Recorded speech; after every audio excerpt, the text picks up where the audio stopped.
You are listening to the Bitter Medicine Podcast on KWAZ Radio.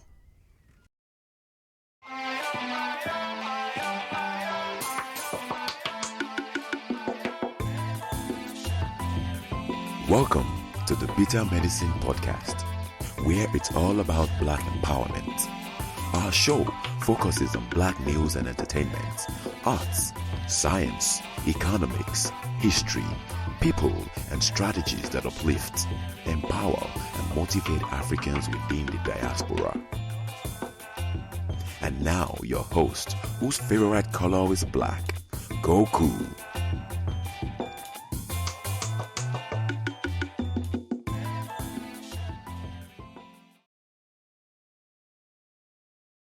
Welcome back to the Bitter Medicine Podcast. I am your host, Koku. Here today, bringing you another reading from the book Nationbuilding, as we're working our way up towards this African-centered curriculum. Before we get into the show, let me just remind you guys that this show is part of a podcast network called KWAZ Radio. There are other shows you are invited to check out on the network. This is W.E.B with the Harsh Reality Podcast, asking you to tune in where we tackle the news of the day that affects our community, only on KWAZ Radio. Peace, family. This is Oni, inviting you to listen to the pro-Black perspective, where Black problems are addressed with Black solutions. Greetings, fam. Tune in to The Learning Curve with me, the revolutionary matron on KWAZ Radio. You are listening to the Bitter Medicine Podcast on KWAZ Radio. Yes, indeed. Make sure to check out all those shows on KWAZ Radio. Make sure to check out all of those shows on KWAZ Radio. And also, subscribe to KWAZ Radio's YouTube channel. Let's get the subscriptions up on that channel. Make sure you like the content on everyone's YouTube channel. Make sure to subscribe. Click the bell to be notified when they have something new going on and all that good stuff. All right. Let's get into today's reading. We are continuing our reading of the book Nationbuilding by Akoto. And we're at this section called Towards an African-Centered Curriculum. An African-centered curriculum must be concerned with addressing several questions, including the following. What knowledge and skills, spiritual, intellectual, and physical, are valuable? How is that knowledge and those skills to be transmitted and their mastery assured? And what are the specific social and personal objectives of that curriculum? Answering these and related questions within a coherent and consistent framework are informed by the generally accepted precepts of African nationalism and Pan-Africanism, can provide us with the substance of an African-centered curriculum. Complexity and difficulty of answering these questions is compounded by the number and variety of the sources for the answers to the questions.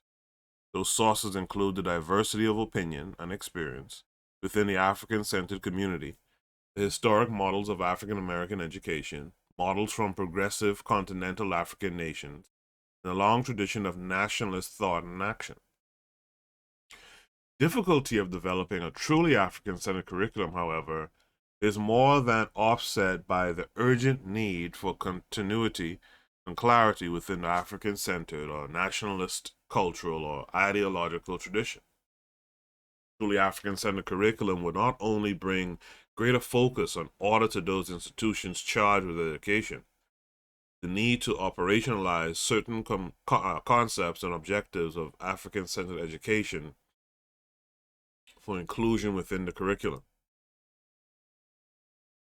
It would stimulate additional critical creative dialogue among the advocates of African-centered education and African nationalists or Pan-Africanists. The effort here will be confined to discussing what can be considered the four most crucial areas to be addressed in constructing a curriculum that can be considered truly African-centered. Those areas are curriculum philosophy, curriculum design, curriculum implementation, and curriculum evaluation. Scope of the curriculum elaborated here begins at the preschool level, 2.5 years, and continues through the high school level and reflects the work of several independent African-centered institutions. Much of the work of preparing an African-centered curriculum has been anticipated by the work of the independent African-centered schools over the course of the last 25 years, and much of the discussion here will be informed by the experience of those institutions. You know, this is the thing that, you know, I've talked about a long time ago, how we don't really have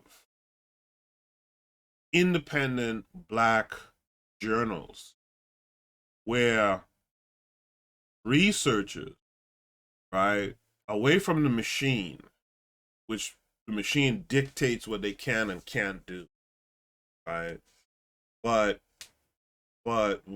journals where we can, like, even on a grassroots level, can put together thoughts and experiments, and report the data, the findings, and put it in a place where we can access it. We know this is African research literature. Like, we don't even have that going for ourselves. Sure, there's journals like Black Studies journals and all that stuff, and Black education journals, but again, what's written about usually is dictated to them to a certain extent of what they can say and they can't say. What they get funding to research is determined by overseer, you know, colonizer. And so we really got to start getting to, you know, when we talk about self-determination, I don't know if it's the case that we don't realize just how much it requires to be self-determined, or if it's the case that we realize how much it is, you know, the cost and how much work it takes to be self-determined, and we just decide that as a group we're not into it. But we got to start doing these things. We have to have data to help with some decisions. We have to have data, you know, to drive certain initiatives amongst us, and we need to have that instead of trying to parse it from what these, you know, these Europeans have. Curriculum is less an exact discipline than a pragmatic response to the dominant or prevailing ideology, available resources, and political considerations. In this regard, the African-centered institutions, not unlike other educational systems, lack the level of ideological or philosophical consistency and internal coherency that their stated curriculum objectives require. The lack of ideological coherency that is found within the independent schools is in large measure a reflection of the fragmentation of nationalist thought that has made it almost impossible today to codify nationalist thought so as to make much practical and pragmatic sense. In educational terms, current dialogue, literature, and research being produced by the advocates of African-centered education have provided the independent school with a greater measure of ideological coherency. Those stated objectives of the independent schools can be categorized in 3 curricular domains. They include, first, the objectives that are inherent within the cultural, historical construct defined by African nationalists or Pan-Africanists. Cultural or ideological objectives. A second curricular domain would be those socio-political and economic objectives that fall within the particular ideological parameters of Pan-Africanism. Third curricular domain would be those objectives that are concerned with the psycho-affective and spiritual condition of the African family, individual, community. The domains of the curriculum reflect the sources of curriculum. Primary source is the cultural formation within which the curriculum is to be constructed. The culture, for the purposes of transmission within a formal system of education is organized in relatively distinct areas of accumulated knowledge. Second source of curriculum is the particular ideology which defines and prioritizes social objectives, values, elaborates an interdisciplinary language for its advocates and practitioners. Hear me sniffing is because this change of weather stuff really messes with sinuses.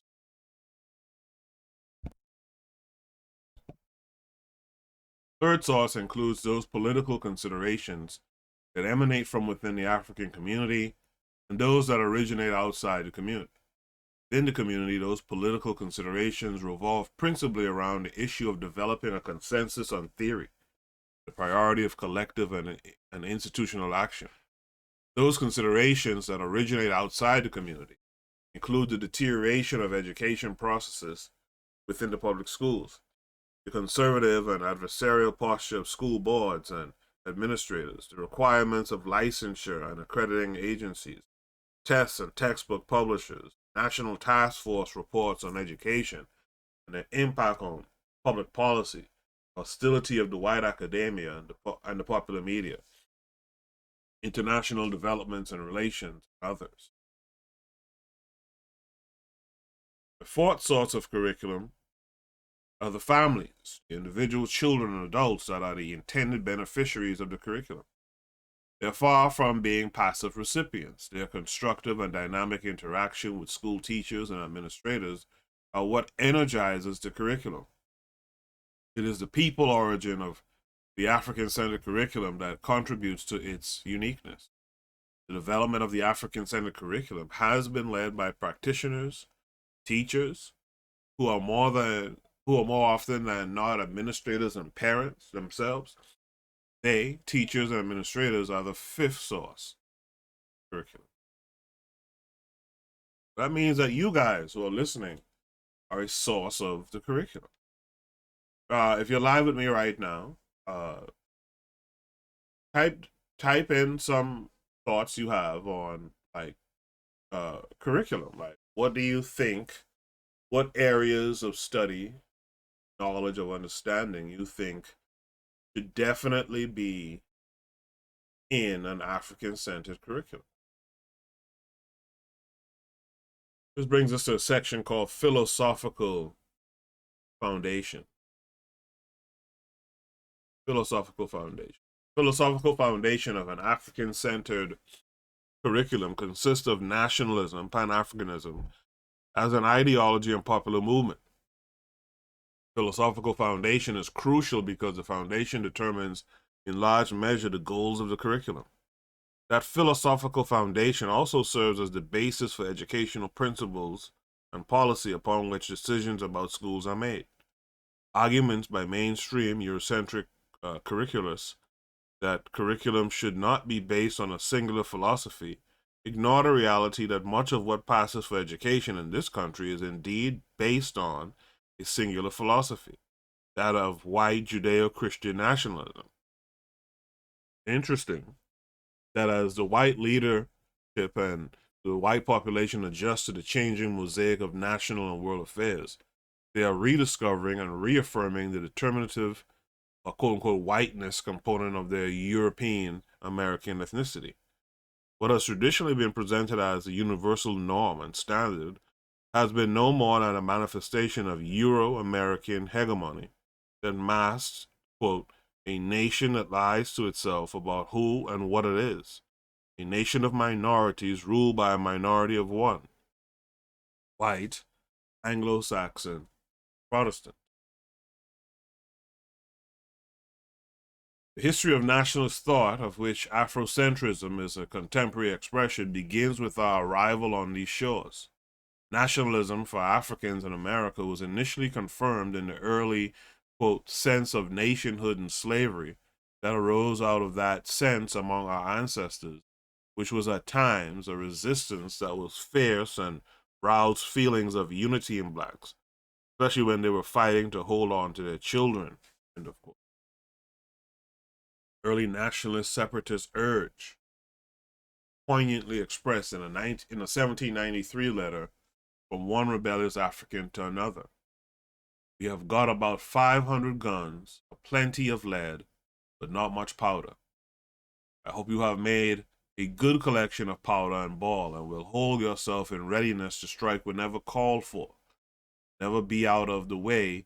It will not be long before it will take place. I am fully satisfied we shall be in full possession of the whole country.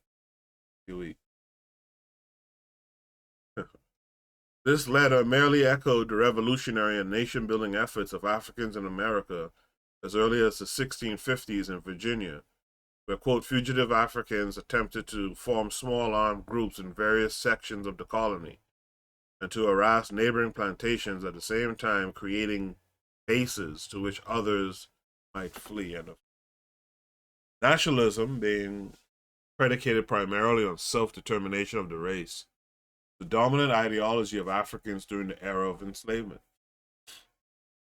Africans found it absolutely essential to develop independent institutions, partly as a base for the ongoing fights against white injustice, but largely as repositories for the visions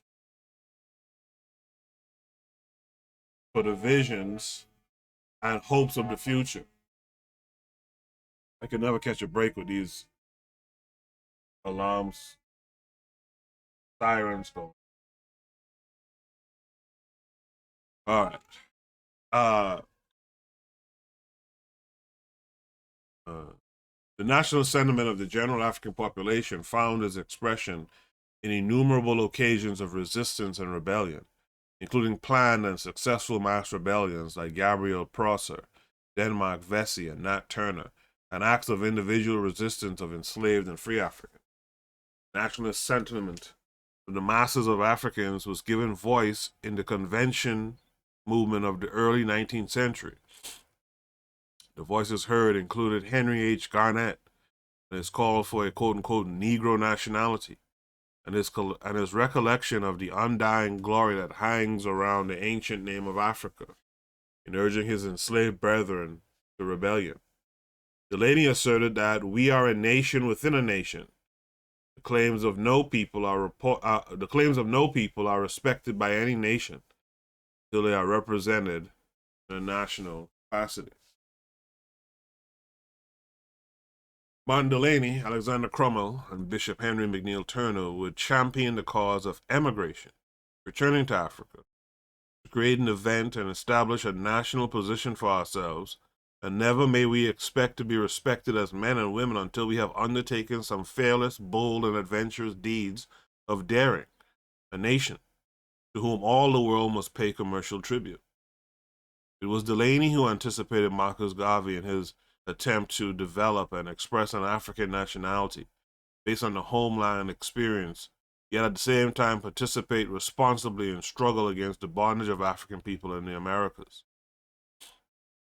Hope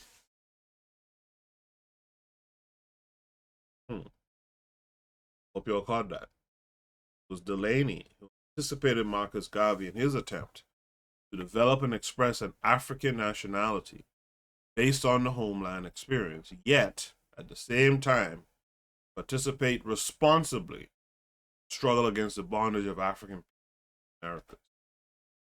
That African nationality found expression throughout the 19th century in calls for commercial development within the African community, with affirmations of, quote, the key to business is race unity, end of quote, by the Invincible Sons and Daughters of Commerce, 1899. The themes of African nationality, African development, economic self-determination, racial unity and development, institutional development, and cultural identification with Africa reached their highest development under the leadership of Marcus Garvey and the Universal Negro Improvement Association, UNIA. Garvey echoed Delany in exhorting the race to, quote, build its own government, industry, art, science, literature, and culture, because no Negro shall be truly respected until the race as a whole has emancipated itself through self-achievement and progress, working for the universal emancipation of our race and the redemption of our common country, Africa. End of quote. confluence of organizational genius, charisma, political climate, and inspiration permitted Garvey to build a mass organization that went beyond mere civil rights agitation and protest and based itself upon a definite, well-thought-out program that he believed would lead to the total emancipation of the race from white domination.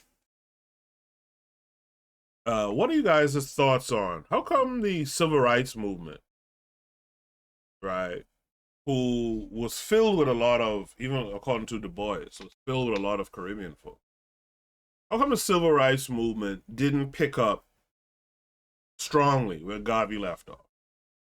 Right? Considering it was only about 20 to 25 years after Garvey's death. Why didn't they pick it up, strongly? You guys write those comments there. Building on the foundation provided by Elijah Muhammad and the Nation of Islam, Malcolm X was able to galvanize the African American population in a way reminiscent of Garvey and Delaney, with his linkage of our African heritage and the nationalist struggles to the continent, and those of Africans in America. Quote, "It is impossible for any black group in America to become involved in any kind of political organization that doesn't have some roots directly connected with our roots on the African continent." The nationalist intellectual tradition was constrained in the 18th and 19th centuries by several factors, including the spiritual and psychic debilitation and impoverishment of Africans, both enslaved and free. The education and intellectual tradition within which the most outstanding spokesmen were educated was Judeo-Christian Eurocentrism, and most of those leaders had few opportunities or resources to reestablish their cultural linkage to the motherland, Africa. Strong and recurrent theme in nationalist thought from the middle 17th to the contemporary African-centered education movement is the theme of justice, compassion, and concern for the status of African women. Call for racial unity on this continent was linked with declarations of human equality and the position of the women, which shall determine the potency and respectability of the nation.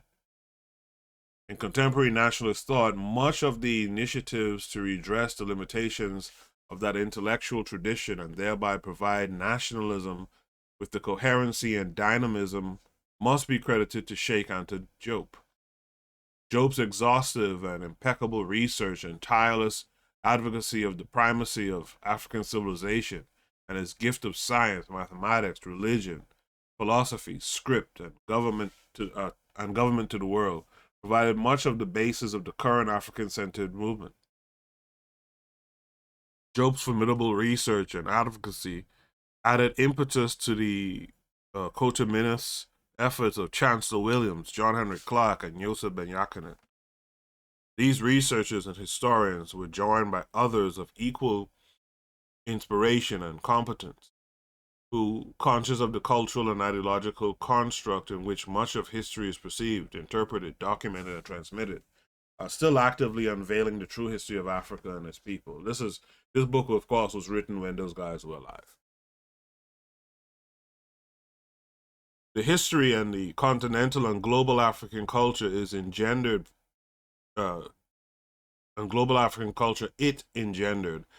provide a basis for the current African-centered movement.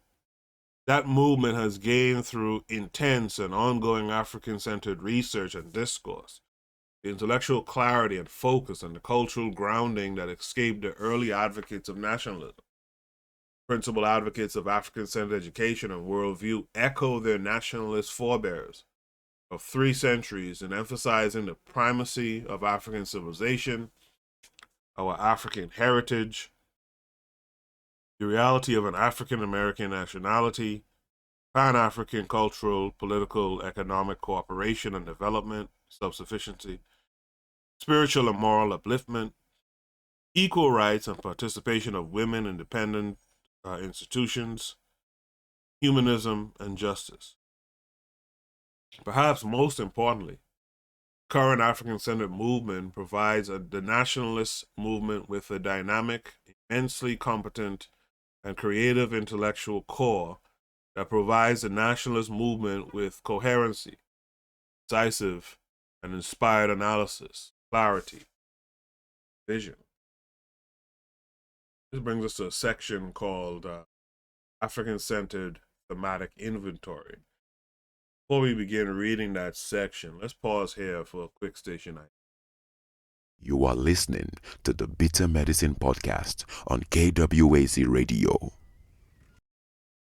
This is W.E.B with the Harsh Reality Podcast, asking you to tune in where we tackle the news of the day that affects our community, only on KWAZ Radio. Peace, family. This is Oni, inviting you to listen to the pro-black perspective, where black problems are addressed with black solutions. Greetings, fam. Tune in to The Learning Curve with me, the revolutionary matron on KWAZ Radio. You are listening to the Bitter Medicine Podcast on KWAZ Radio. Yes, indeed. Make sure to check out all the shows on KWAZ Radio. To continue with our reading, and by the way, thanks to the revolutionary matron from the Learning Curve podcast, KWAZ Radio now has a merch store, and you guys should show support. If you have a favored show, show them support, because this is how you're gonna be able to practice reciprocity.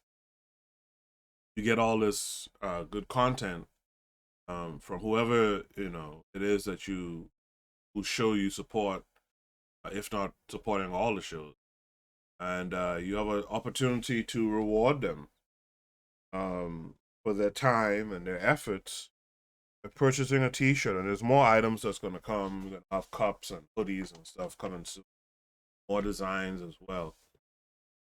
But yeah, show some support to all the hosts on KWAZ Radio. So let's continue. We're talking African-Centered Thematic Inventory. The major recurrent themes in nationalist or Pan-African theories of liberation provide the philosophical foundation of the African-Centered curriculum. Those themes can be broadly grouped into three circular domains described earlier: culture and ideology, socio-political and economic, spirituality, psycho-affective. In each domain, the major themes and their fundamental assumptions and aims are listed below. The combined listing provides us with an inventory of major African-centered themes, fundamental assumptions, and curricular aims that can be derived from those assumptions. Themes and assumptions include nationalistic concepts and sentiment that have been voiced by Africans throughout our history, both in this country and Africa. The concept of an inventory is appropriate in that it reflects the idea that effective ideology is finally a collectively determined phenomenon based on a consensus born of intergenerational experience and reflection. The curricular aims which flow from those themes and assumptions are an effort to operationalize the major tenets or assumptions of that ideology, both for use in the classroom and for use in the determination of the theoretical parameters of African-centered educational theory. We will refer to the inventory of themes and assumptions here as the African-Centered Thematic Inventory, or the ACTI. So let's see what the ACTI is about.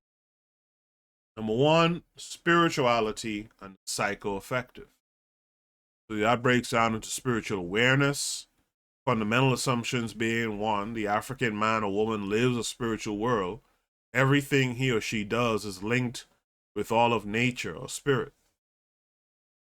Two, the human is divine, and the demonstration of this joining of divine and human is the height of religious experience, as the spirits manifest themselves in us, the spiritual possession.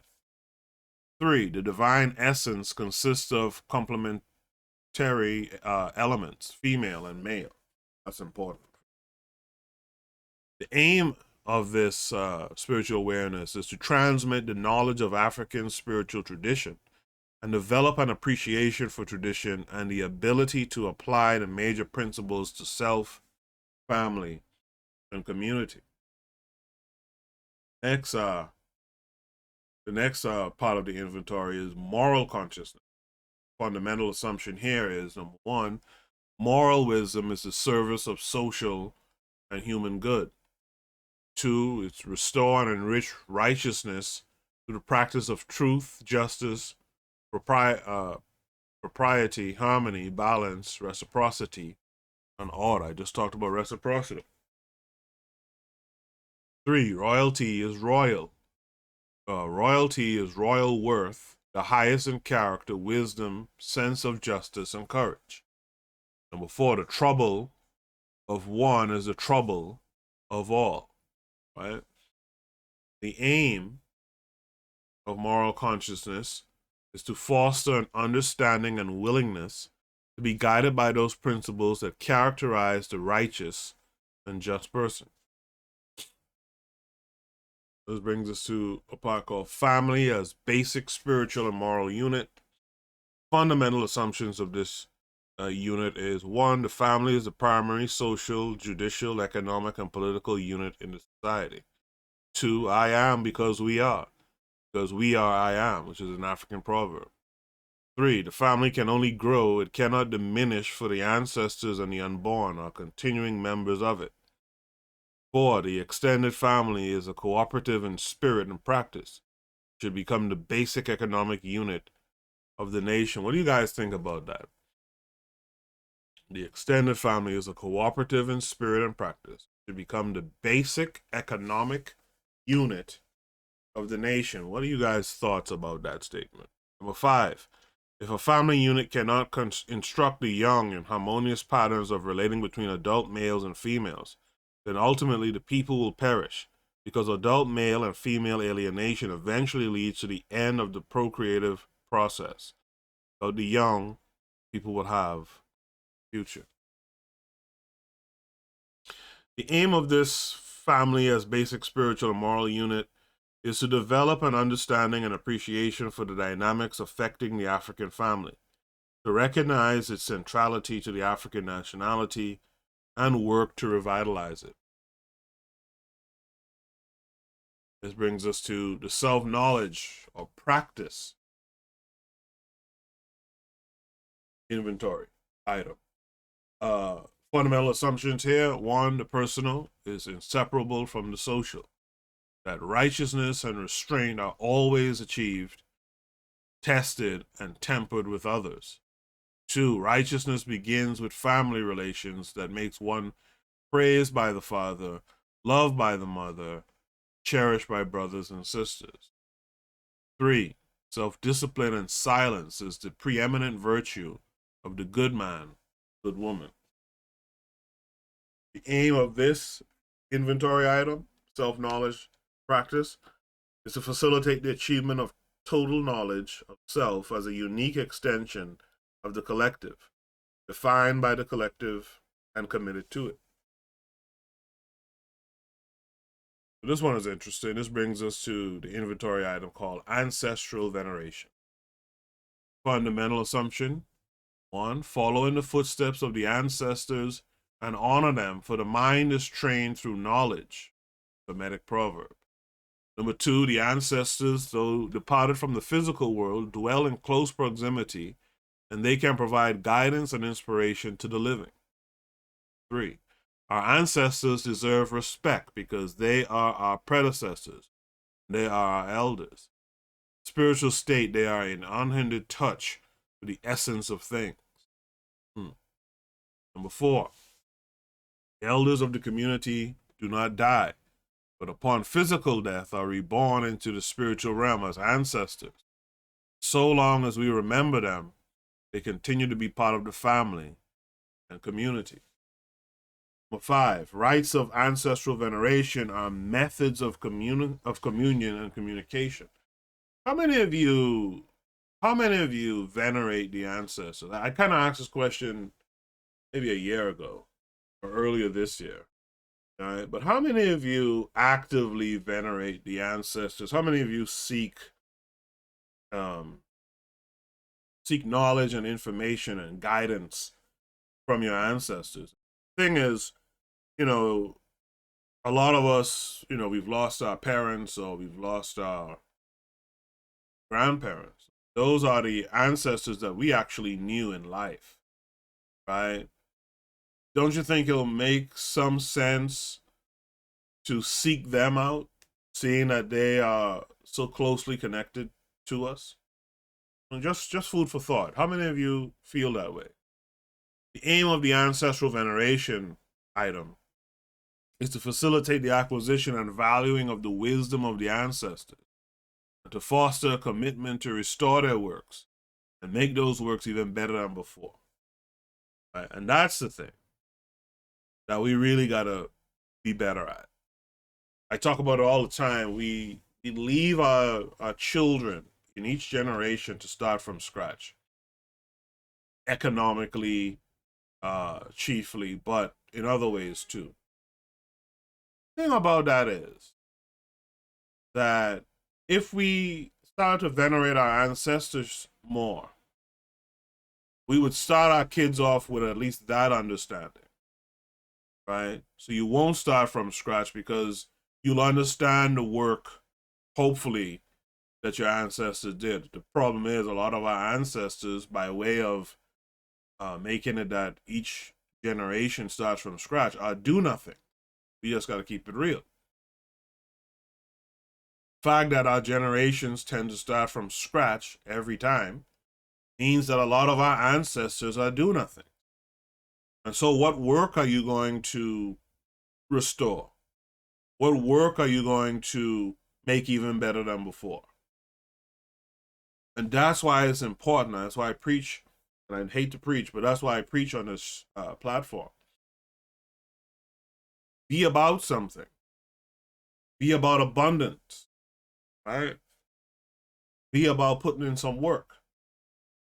Because your lineage, be it your children, your grandchildren, etc., they're going to want to be able to build upon something. And if they have nothing to build upon, then they're going to be lost. For example, however you might feel about MLK Jr. is how you feel. And however you might feel about some of his friggin' children, I understand it. But at least, if you think about it, they came and they put in some work in the world. You might not like what they do. You might not like what Be a King talks about, or what MLK III talks about. But they came and they built on top of what their father did. That's what you want to do. You want to do it a little bit better, but that's what you want to do. You know, you want to do something in this time that you have that the next generations can work and build upon and make it better than what you did. You know, if Malcolm had had a son, no dissing to his children, because his daughters and them, especially his oldest daughter and them, they did some work. You know, they used to be a part of this organization here in New York that I used to be around back in the day. So no diss to them, you know, but a boy child is something a little bit different when it comes to work. Malcolm had a Malcolm Jr. What do you think would have happened? Look at what happened with the man from Judas and the Black Messiah. His son came up. His son didn't even know him like that. No, his son didn't know him. You know, and talking about Fred Hampton. But Fred Hampton Jr. came and was like the leader of the Panther Party in Chicago again. This is what you got to do. Now, did he improve upon his father's work? That remains to be seen with more scrutiny. You want to do something. So this brings us to a part of the book, that talks about cultural and ideological. And one of the items says the primacy of African civilization and the African origin of the human species. African origin of the human species. The fundamental assumptions are: 1, Africa is the cradle of humanity and civilization. 2, fossil evidence, molecular biology, logic, and history prove conclusively that the earliest and modern humans were Africans, that all the other races of humanity were relatively recent, environmentally induced genetic mutations of the original African or black race. Africans created the first civilizations in the world, predating others by thousands of years. Earlier civilizations were founded by Africans who in early prehistory entered a large north-south migration to the Nile Valley, then fanning out across the continent. The story of the black kingdoms of Southeast Asia is in essence the story of the black race in early Asian history, builders of the earliest kingdoms only to be overwhelmed in the end. The early and intermittent black influence in Asia, however, is permanent and everlasting. The Asian nations of today, whether conscious of it or not, have merely raised themselves under an African tutelage. The indigenous people of Kemet were African of the same type as their tropical Western, Central, and Southern African brothers and sisters. Kemet was the center of the body of ancient wisdom and knowledge, religious, philosophical, and scientific, spread to other lands through student initiatives. Early civilizations of West and South Africa, including Ghana, Nok, Ife, and Zimbabwe, date back to 1000 BCE and were coterminous with pharaonic Kemet. Africans of ancient Kemet and African civilizations within the first 1.5 millennia CE established and maintained trade and relations between indigenous American and Asian civilizations. Several of those civilizations were profoundly influenced by African contact. The aim of this item is to develop and inform a complete and more comprehensive historical consciousness from antiquity to the contemporary that will be the basis of African unity and development. You know, as I read that, there's a certain pride that you feel. And you guys type 1 if you felt a similar pride. Like there's a spirit that just emanates from that writing right there. And I believe if you can get to children, young kids, and this is where compare and contrast works really well, I think. If you could get to those kids who, especially if they've had some contact with what this European is pushing into schools, and you could redirect their minds and say, hey, bump that bullshit, read this here, right?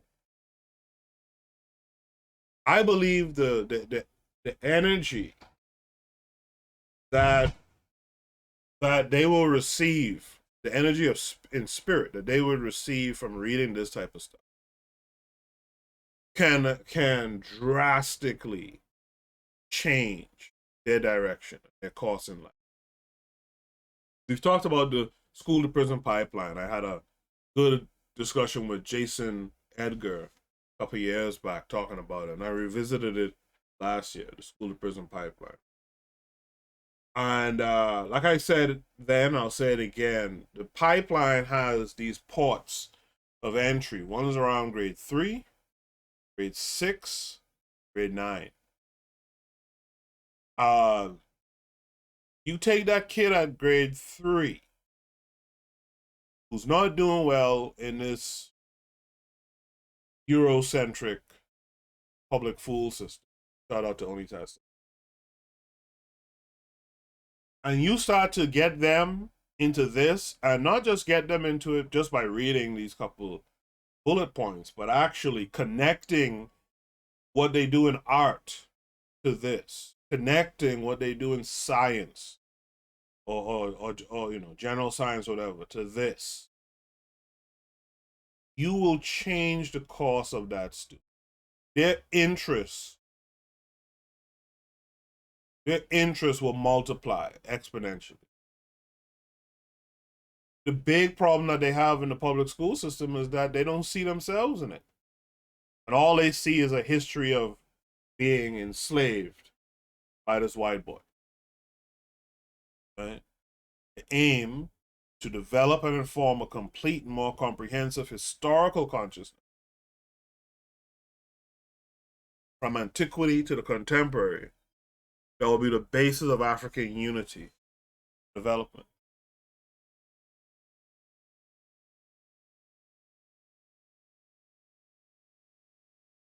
This brings us to another item: African heritage and cultural unity. Fundamental assumptions.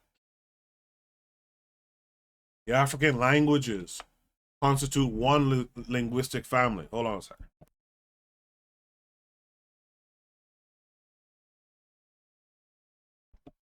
Sinuses are really acting up. Number 2, the study of African phenomena, events, ideas, personalities must begin with the analysis from the primacy of classical African civilizations, that being Kemet, Nubia, Aksum, Meroe, etc. Number 3, the fragmentation and isolation of African people over the last 2 millennia is a consequence of the conquest and destruction of African civilizations and enslavement of African people by Asian and European invaders.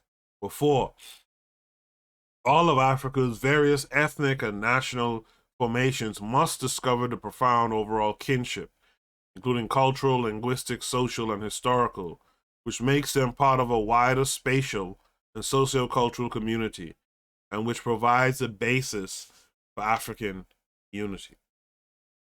The aim of this item, African heritage and cultural unity, is to develop an appreciation of the need to foster cultural and political unity among all African people, and to consider oneself, and to commit oneself to that task. I don't know why I said. The next item is African-centered historical perspective. That is, African perspective on all knowledge and intellectual endeavor. The fundamental assumptions are: 1, African history is the struggle and record of Africans in the process of Africanizing the world, i.e., shaping it in their own image and interest. African history is a solution to African identity in terms of determining origin and achievement. Number 2, a strong vision and identity with our past is the only sound basis for constructing an independent future. Once we have identified and eliminated the cause of our historical downfall, we will be in a position to reclaim our worldwide freedom. And that's why I talk about it. And I talked about this last time, probably the last 2 times. Having knowledge and doing nothing with it makes no goddamn sense. If you have knowledge and all you're doing is sitting around talking, it makes no sense. You might as well didn't even get the knowledge. The point of the knowledge is to see where the missteps occurred. That's the point of the knowledge. To see where the missteps occurred, and the further point of the knowledge is to then correct the missteps. We've had African nations before. What was the misstep?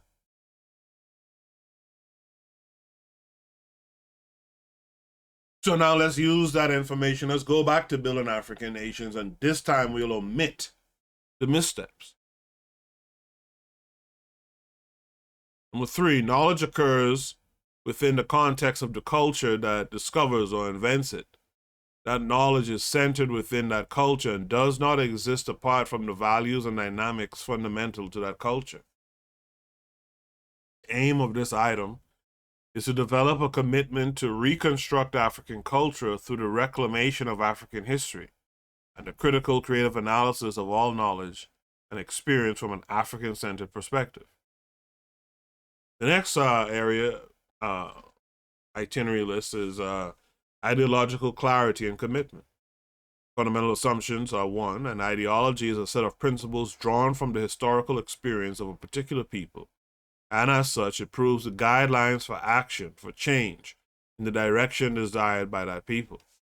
Number two, the development of an ideology of African unity and liberation requires a dedicated group of Afrocentric scholars, researchers, and activists who are committed to extracting from history and contemporary experience those principles that will guide Africans to liberation, independence, and self-determination. See, this goes back to what I was talking about. But we need to have our own publications, our own methods of reporting the research, and our own researchers. And those researchers should be connected to an activism, should be connected to an organization.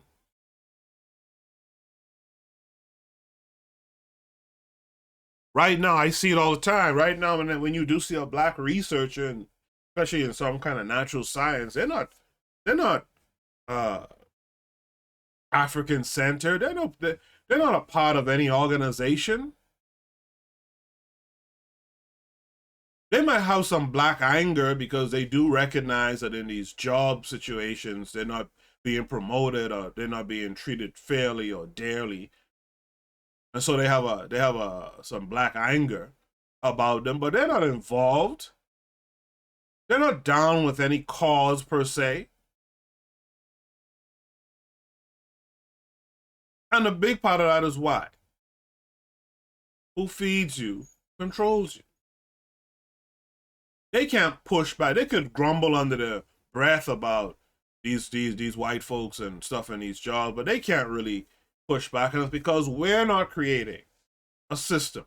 We're not creating institutions and economies that could support and uphold these folks, right? The people who have acquired some knowledge in different areas that are useful when it comes to nation building. There's a short paper I'm going to read maybe tomorrow that talks about the importance of STEM in terms of nation building.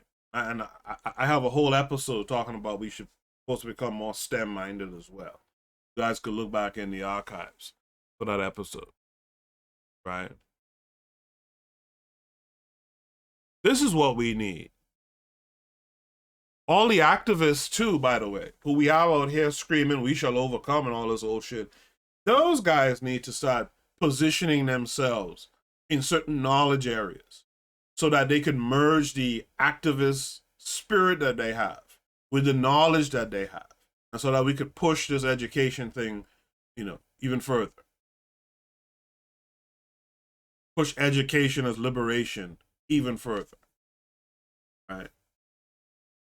Number three, integration, assimilation as an ideology has contributed little to African liberation because its fundamental premise validates the existent socioeconomic order that subjugates and exploits African people. Number four, African nationalist thought must organize itself into a unified force with clear and concise programmatic applications. I talked about that before too. There's too much fragmentation in organizing. You have some people over here organized around a speech by MLK. Some people over here organized around a quote by Malcolm X, and so on and so forth.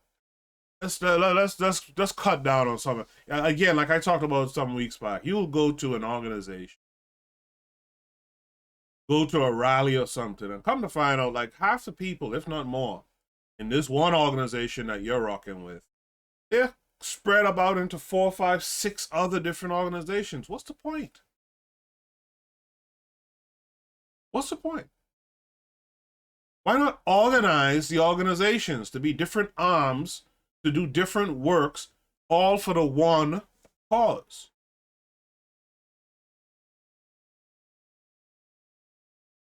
Five, the political, economic, and social philosophy of Black nationalism instills within the African the racial dignity, the incentive, and the confidence that he needs to stand on his own feet and take a stand for himself.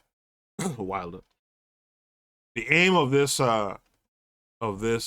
item is to foster an identification with and a desire to participate in the ongoing dialogue aimed at creating a coherent and dynamic African or nationalist ideology for the liberation and independence of African people. The next item is beauty and aesthetics. Like, I don't think people really take time and understand how important this area, this item is on this list. The fundamental assumptions of beauty and aesthetics is: one, the standard of beauty within a race is determined by that which is typical or unique to the race, not by comparing it to other races. We must not lose our identity to emulate someone else through bleaching processes and hair straightening escapades, but celebrate that which is typical of Africa. All aesthetics, conceptions of beauty, find their sources in spiritual, emotional, and intellectual resemblance. Reflects the idealized versions of ourselves, of our culture. The aim of beauty and aesthetics is to foster the development of a sense of the beautiful and righteousness that is African-centered. The next item is white supremacy and racism. Remember, I told you guys, I think it was during a Shoot the Breeze, that we're arguing about critical race theory in the schools. Nah, critical race theory needs to be taught in the home.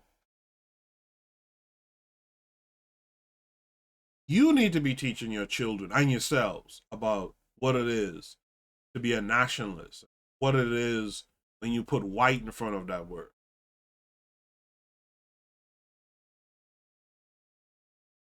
You got to do that. Too many of our people, I see all the time, you'll see these commercials of these celebrities and they're talking about, yeah, I didn't know about racism until I was like 19. How, Sway? How? The first thing your parents are supposed to do is put you in a situation to see that shit play out. And then build upon that interaction, right? And let you know what's what. Because a lot of people need to see it and experience it.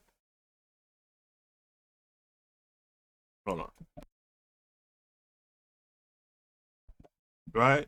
A lot of people need to see and experience it. The fundamental assumptions for white supremacy and racism is: one, there is only one functioning racism in the known world, white supremacy. Racism is a universally operating system of white supremacy and domination in which the majority of the world's white people participate and benefit. All, not the majority. The goal of white supremacy is none other than the establishment, maintenance, expansion, and refinement of world domination by the group classifying itself as the white race.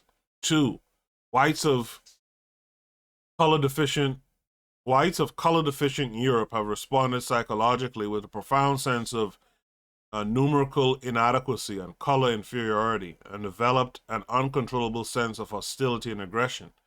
The most profound aggression has been directed towards black people, who have the greatest color potential and therefore are the most envied and feared in generic color competition. I don't know. 3, racism is both overt and covert. It takes two closely related forms: individual whites acting against individual blacks, and acts by the total white community against the total black community. We call these individual racism and institutional racism. 4, personal racism remains unabated. Institutional racism has given way to process racism. The idea is to give the impression of running while standing still. 5, racism incorporates bias, prejudice, and bigotry. Simultaneously supersedes them to incorporate the willful, systemic, and sustained inferiorization of peoples phylogenetically, and culturally determined history and culture, and the domination, restraint, and exploitation of that people economically, politically, and socially. Racism is psychic and cultural. It is both individual and collective, institutional and procedural, covert and overt. It is affected only through force and power, that is, the conscious wielding of vastly superior political and economic power. the power of social propaganda to maintain the superior status of the dominant people vis-a-vis subordinate people. Aim of this item, white supremacy and racism, is to develop an awareness and sensitivity to the dynamics of white supremacy, to facilitate the development of personal and collective strategies to counteract the effects of racism and white supremacy. One way to counteract is just to get away from it. Okay. 3. So part 3 of this section towards an African-centered curriculum is the socio-political and economic. The first item is Pan-African political and economic unity, cooperation, and development. The fundamental assumptions are: 1, the future of blacks all over the world is interconnected. Was so in the past when black civilizations were under serious pressure. It is even more so in the present. Continental African state is a prerequisite for the survival of black societies wherever they might be. Black communities must find a way to articulate their historical unity. Ties between black Africans and the blacks of Asia, Oceania, the Caribbean, South America, and the United States must be strengthened on a rational basis. 2, white man as an enemy of blacks will become less and less a fact, and his hostile or contemptuous attitude will change to more and more respect if and when this race begins to move forward on 3 fronts: massive organization, nationwide economic development program promoted by a unified race organization, and political action. So that's one thing you'll hear from Garvey a lot, right? That black equals African people have things to do, right, to gain the respect of this white boy. Now, if you know me, I don't particularly care for the respect of, but am I and others misunderstanding what the meaning of respect of the white race means? What do you guys think is the meaning of when they say things like to gain the respect of the white race? What do you think that means? Because for me, I don't really care about their, the respect from them, because I don't think it really matters, right? If you do all of these things that we just listed here, I don't think they're going to respect you anymore. If you do all those things, they will have to kind of back up off of you. So I don't know if that's what they mean by respect. But what's your understanding of respect? How do you take it when you read Garvey saying things like do this and that to gain the respect of the white man? Number 3, African people of the world will have either to consciously, through their own organization, go forward to the point of destiny as laid out by themselves, or they must sit quiescently and see themselves pushed back into the mire of economic serfdom. 4, economic activities are fundamental and indispensable to any upward movement. 5, the African Revolution will have to be technical, spiritual, cultural, have to preserve and enhance the best of old Africa, which will be the main ingredient for the Africa still to come. The heart of the solution will be the concept of Pan-Africanism, a dynamic program of Pan-Africanism working for the unity of African people throughout the world. I agree with that wholeheartedly, right? The aim of this item is to instill a commitment to developing Pan-African cultural, political, and economic unity, cooperation. The next area is African American nationality. Fundamental assumptions are we are a nation within a nation. Well, that can be debunked, actually, right? I think Onita Say put it best when he said you're a people, you're a population within a nation. Because, fundamental question, where's your government? Garvey's fundamental question, where's the black man's government? Number 2, the Africans in America never quiet, never docile, never willing to accept the conditions of degradation and enslavement forced upon them, from the beginning, sought to free themselves from slavery and oppression, to build one or more new states to protect their persons and their national personality. Number 3, a great nationwide organization unifying the race would provide the organized power base, the only position respected at this stage of human development for great achievements. This is what I was talking about. Let's stop with all the fragmentation. Or if we're going to have that fragmentation, let's let each fragment serve towards a certain purpose, right? That's a part of the whole. Number 4, independence of nationality. Independence of government is the means of protecting not only the individual, but the group. Nationhood is the highest ideal of all peoples. Aim of this item, African American nationality, is to foster the commitment to the development of an organized, unified, productive, and dynamic nationality of Africans in America. And I just want to point out something too. This section is called African American nationality, but you can do the same. You could have a section, again, when you talk about African-centered, we could really be talking about Pan-African-centered curriculum, in that wherever the curriculum is being implemented, you switch in the name of that group. So it could be Afro-Jamaican, Afro-Bahamian, Afro-Trinidadian. It could be Nigerian nationality. But at the end of the day, the aim, right, is to foster the commitment to the development of an organized, unified, productive, and dynamic nationality of Africans in the location that they may be in. Because I'm telling you, that's fundamental. That right there is fundamental. This pipe dream that folks are just going to go back to the continent and no. We've had enough experience with it now. We know that's not what's about to happen. You got to build where you are, get into the habit of building, get into the habit of problem solving where you are. You have to have that national thinking of where you are. You have to have that Pan-African nationalist thinking of that where you are is connected to the struggle of Black folks, Black equals African folks elsewhere, particularly on the continent. And you want to be working towards your problem, you're solving problems, you're doing the work, you're practicing self-determination where you are, and the Africans on the continent are doing the same. And at some point, there will be this connection based on this self-determination. And with that comes your economics and your culture and your politics going, connecting as well, right? Going back and forth. And so that's really what it's going to be.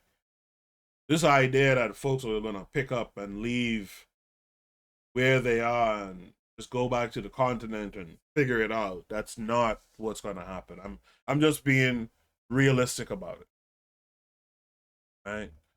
But ultimately, though, what we have to do is we have to get Africa strong, because otherwise it makes no sense. It makes no sense sitting in the Caribbean if Africa is weak. Yeah. This brings us to national and community leadership. Fundamental assumptions. Number 1, the age of the single big leader spokesman has passed. What is required, in fact, demanded for Black survival is a form of national council of collective leadership and a new concept of leadership. I agree. Number 2, leadership of the African American nationality should be provided by a modernization of the traditional council of elders, which will become the highest governing authority on the local, community, state, and national level. I agree with that too. Number 3, the people are the first and final source of power. Like that. The leaderships are the elected representatives of the people, and the instruments for executing their will. So this is, you see, if you had something like this going on, if you had a council of elders, right, that were watching over and gatekeeping, and you had an instrument of creating elected representatives, right? And this is what organizations really are for, where you pass up and on through a organization, right? And then you become a person who has that influence, who can be a representative. If we had that today, you wouldn't have Tariq Nasheed. And in fact, you wouldn't even probably have Umar Johnson, to be honest. You wouldn't have these folks who are just on a grift. You wouldn't have Yvette Carnells and Tone Talks and all that stuff, right? These guys can just step out here, make a hashtag go viral, right? Based on emotion and ego and all that stuff. And they become these quote unquote leaders, quote unquote spokespeople, right? This is the problem right here that we summed up in those first 3 points. Number 4, effective leadership requires vision, administrative skill, inspiration, ability to motivate, flexibility, ideological and moral consistency, organizing ability, historical consciousness, ideological clarity, and courage. 5, our children should be picked out and trained for leadership from birth. You can watch how that child handles a fork, watch that child's ability to share with the group, watch that child's ability to protect the group and accept the training that will make that child improve. We should spot leaders early and begin to train them. We should make a priesthood of this effort. I agree with everything said there. Aim of this item is to develop an awareness of the necessary qualities of leadership and to inculcate those necessary values and skills of leadership that are essential to the liberation and development of African people. Next area is the co-equality of men and women, equal responsibility and participation. I think I'm going to stop there for today. I think we have a lot to chew on here, right? And I think it's a good place to start up next time, a whole conversation on the co-equality of men and women, right? Equal responsibility and participation. Why? Because you guys are a mix of men and women, right? And so let's take time to build on this area the next time we speak again. Just want to remind you guys that this show is a part of a podcast network, and this podcast network is really trying to expand. The network is in talks right now with leaders on the continent, activists, people connected to chiefs. And we're trying to get some podcasts coming out of the continent on KWAZ radio. We're working on ways to bring all these voices together in one site, one area. And we would like to get some voices of folks that you might listen to, maybe some small podcasters like myself, who are talking about things like African spirituality, African economics, politics, etc., and who you might think might be good additions to KWAZ radio. If that's the case, you guys should listen to this and pass on this message to others as well. Have you ever considered joining KWAZ Radio? Each of our hosts shares their unique perspective with you. You might have a perspective that needs to be shared. If that's true, hit us up at kwaz.radio@gmail.com.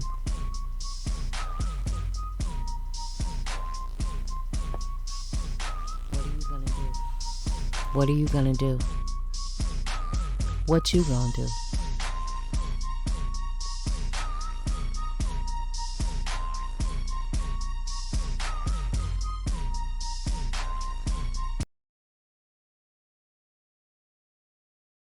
What are you gonna do? Want to thank you guys for being here today. I'll be back again live streaming on Thursday, 8 p.m. Eastern Standard Time. I'll be back again on Saturday doing Shoot the Breeze, 8 p.m. Eastern Standard Time. I hope you guys will join me on both days. All right? I appreciate you guys for being here. And until next time, you guys be good.